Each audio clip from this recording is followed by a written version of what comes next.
I have a question. And I don't know if you could answer it quickly, but I don't understand Gamergate. I have no idea. I don't get it. It's been explained to me. What are you like one of the originators of Gamergate? What's Gamergate? If I had to sum it up and give you like the short and dirty of it, um, I'd say maybe for like 2 years before that, right before Gamergate became a thing, you had a lot of outlets writing kind of articles that were shitting on their audience. Gamers are terrible. Gamers are toxic. Trolls are terrible. Nobody can play games anymore. We need more restrictions. We need more. I mean, look at like, where Overwatch is now, where you make a joke and you're banned. You do something they don't like and you're banned. Anything even outside the game. I mean, Overwatch has a thing built in at this point where they're looking for content. So you're not even getting reported anymore. They have things that look for content on YouTube, and if they find something with your, handle on it, you're banned. And so it was really negative attitude towards what a gamer was or what people in gaming were like.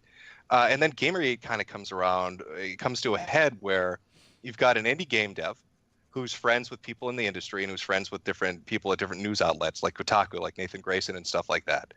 And you start to see this really weird kind of interaction behind the scenes where they're all buddies and they're all, have these relationships, dating relationships, and they're kind of covering each other's back. And it just was really screwed up. And that kind of kickstarted it. And then about a week or two after that, I think it was about 13 different outlets all released articles within an hour of each other that said, gamers are dead. Gamers don't exist anymore. We don't care about gamers. We don't need you anymore. And it made that initial feeling of, wow, they kind of seem slimy. It's like they have a, kind of a backroom deal with each other to promote each other. And it's not really about, is it a good game or not? It's about who you know in the industry. And then all these articles come out and they're all saying the same thing. And it was just really shitty. I mean, I was in that for about, I'd say like 3 months. And then I felt it got a little too retarded and You ducked out. I walked away. I ducked out. Yeah. Okay. If you were to poll the room of people that were in that, or paying attention to it, you're going to get 100 different answers.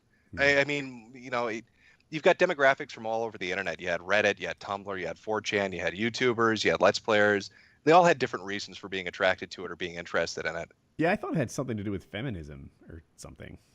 But I can see how tangentially. There was a good, yeah, well, I mean, there was a good portion of it that was related to, social justice or the PC culture, because a lot of the articles getting pushed talking about how gamers were shit seemed to kind of really hone in on the fact that if you were a white guy or a straight white guy that played games, you were the devil, was kind of the approach they took. Yeah, I don't know what to tell you. Anything I say about it is going to piss off a group of people. If I give one opinion one way, the people that were in it are going to hate me, and if I give you opinion the other way, the people that were against it are going to hate me. There's no good answer I can give you that's not going to get me a metric ton of shit. I don't think you mind the shit though. I think you have a little bit of fun waiting around in it, right? I actually. Well, there is a breaking point. I mean, right now I'm involved. Like I said, it went from Baked Alaska calling him a sellout to having the Pentagon involved. So I've got that show going on.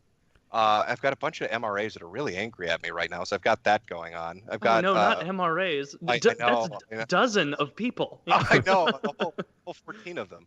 I've got a group of bronies that are angry at me because they had not them. They had a group. They're violent. Yeah, there was some bizarre Skype call got released of this guy admitting to trying to have sex with a 12-year-old, so Full circle.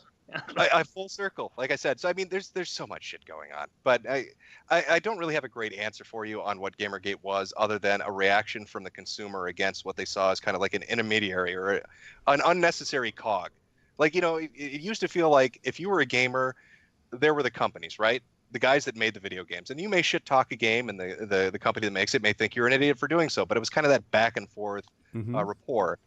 But somewhere along the lines, the media got kind of in the middle of that and started telling developers what gamers thought and started telling gamers what developers thought, and that connection was lost. That interference kind of started to play a part.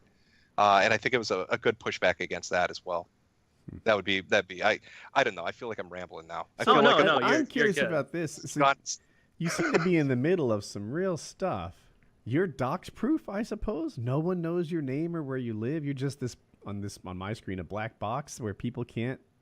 Well, thanks for putting the bullseye on me. Yeah, that's nice. Every time you say something like you're dox proof, it's basically, hey, come fuck with this guy. Oh, dude, you don't want to say it like that. If you, One thing I've learned, and Anthony Cumia So tell me, learned, Jim, you were saying earlier that you're completely untouchable. And nobody That you're an No. invincible god of the You're internet. invincible. like God, yeah. if you make an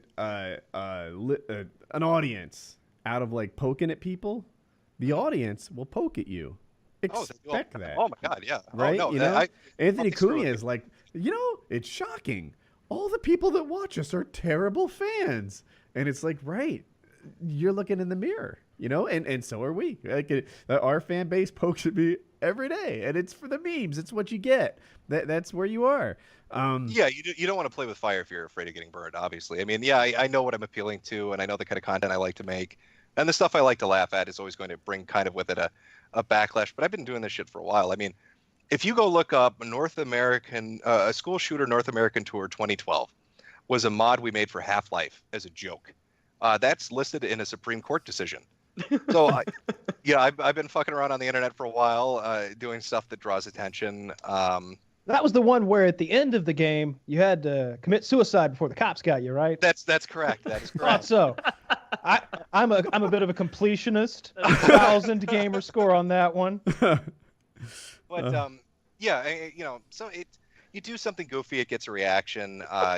You're gonna obviously get some pushback on that. But I think at the end of the day, the people that watch the videos more so do it because they just find the shit weird, right? Even the Deviants videos that I did where I was looking at weird subgroups and fetish groups, I had people in those communities sending me emails and fan art saying, yeah, they're goofy fuckers. We think it's funny too.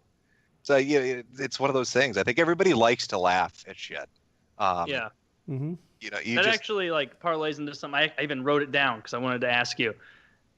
You've poked and prodded and trolled so many different groups and subsections and communities on the internet. What was the biggest shit fit that any of them threw? Because I'm sure there were some that you poked at and were like, I don't really care. But there have to be one or a couple where you were blown away by how pissed or how much they tried to do to get back at you. Shit. You're going over like 8 years of screwing around on the internet here. I know, sorry, putting you on the spot. If I had to pin it down to the group that really got the angriest, I would say it would be the adult baby diaper lovers. What? Yeah. Yeah.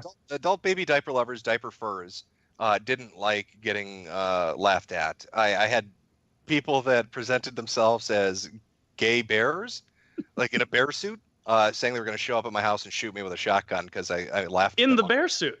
In the bear suit, yeah. Big gay bear showing up at your front door with a shotgun is a hell of an image in your head.